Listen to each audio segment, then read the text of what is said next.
On a toujours prêté aux plantes de multiples vertus. Aujourd'hui, des études très sérieuses démontrent qu'elles peuvent dépolluer l'air que nous respirons.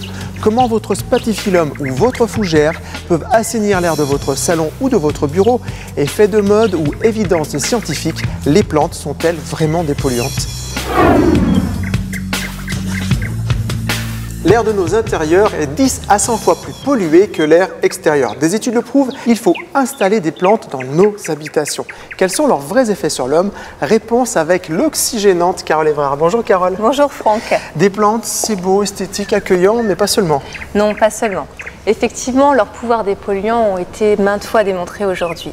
Dans notre quotidien, nous sommes entourés de polluants qu'on retrouve dans les sols, les cols, les vernis, mais également dans les produits d'entretien ou encore les parfums d'intérieur. Et quels peuvent être les effets nocifs sur l'homme?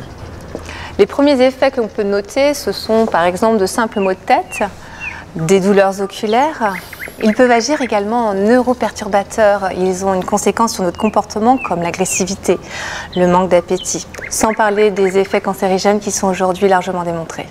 Eh bien, on explique ce mécanisme de dépollution et pour cela, Carole, on va prendre l'air dans vos serres.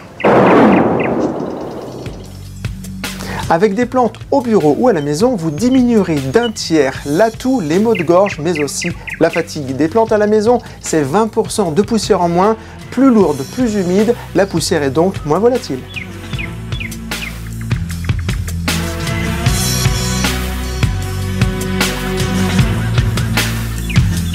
La grande question, Carole, comment une plante peut dépolluer l'air de mon salon, par exemple? Alors en fait, Franck, c'est très simple.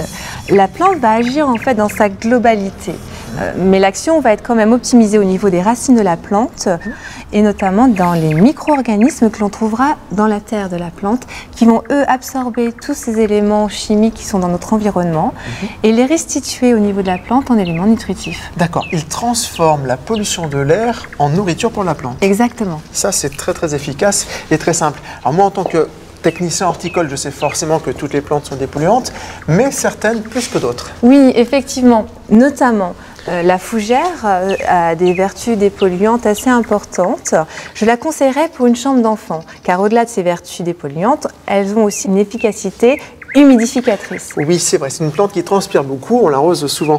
Mais mon salon est très sombre, je peux mettre d'autres plantes? Oui, alors pour des pièces sombres, il faudra s'orienter à ce moment-là vers des plantes comme le pothos, qui résiste très bien au manque de lumière et qui a également de très bonnes vertus dépolluantes. Nous avons également les broméliacées qui savent restituer de l'oxygène pur. Et pour des pièces beaucoup plus importantes? Alors à ce moment-là, il vaut mieux se diriger vers de gros sujets plus amples, tels que les ficus et également les palmiers comme les Phoenix robellini. Et bien sûr, toutes ces plantes dépolluantes sont disponibles dans toutes les jardineries. Faut-il mettre une plante dans une chambre? La plante transpire et rejette 97% de l'eau qu'elle absorbe. Cela est bon pour les voies respiratoires. Mais contrairement à l'homme, elle absorbe le dioxyde de carbone et rejette de l'oxygène. La plante a donc sa place dans toute la maison.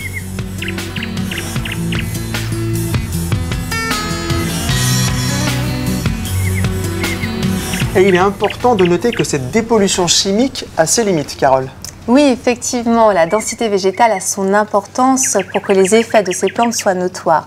Il faut compter de 2 à 5 sujets par pièce et de taille importante. Alors, à la maison ou comme ici dans le cadre d'une entreprise, quels sont les autres effets des plantes?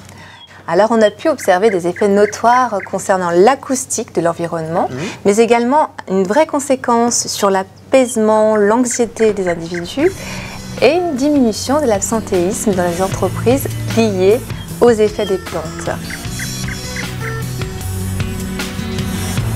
Donc, les plantes dépolluent, mais c'est aussi et surtout bon pour le moral, n'est-ce pas Carole? Et oui, j'espère que maintenant vous allez pouvoir vous faire votre propre petit coin de paradis. Merci Carole. Voyez la vie en vert et dépolluez votre maison avec toutes ces belles plantes. Pour cela, direction votre fleuriste ou votre jardinerie pour une grande scène de ménage. Et maintenant, à vous de planter le décor.